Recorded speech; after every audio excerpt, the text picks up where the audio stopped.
السلام علیکم ورحمۃ اللہ وبرکاتہ۔ سردار ایسا ہوتا ہے۔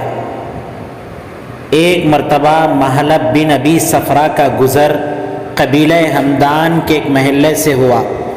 یہ بڑے مخیر، اللہ کے راستے میں خیرات کرنے والے اور رئیس سردار تھے۔ محلے کے ایک نوجوان نے انہیں دیکھ کر پوچھا، یہی محلب ہے؟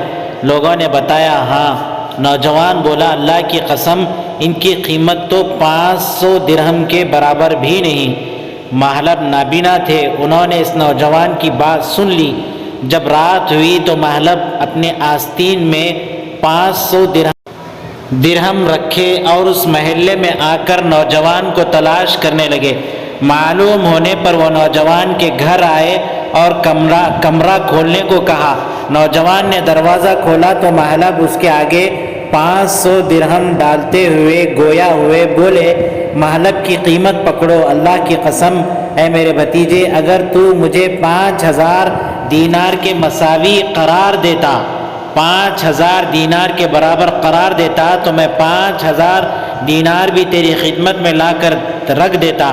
یہ گفتگو محلے کے ایک بزرگ نے سن لی اور بول اٹھا، واللہ ما اخطأ من جعلک سیدا، اللہ کی قسم تجھے سردار بنانے والے نے غلطی نہیں کی ہے۔ یعنی سردار ایسے ہوتے ہیں کہ ان سے جو مانگا جاتا ہے، جو مطالبہ کیا جاتا ہے، ان کی جو قیمت مقرر کی جاتی ہے وہ اس اعتبار سے دیتے ہیں۔ سردار ایسے ہوتے ہیں۔ بھائی اور دوستو، آپ سے گزارش ہے کہ ہمارے چینل کو سبسکرائب کریں، ویڈیو کو لائک کریں، شیئر کریں۔ جزاکم اللہ خیرا واحسن الجزاء۔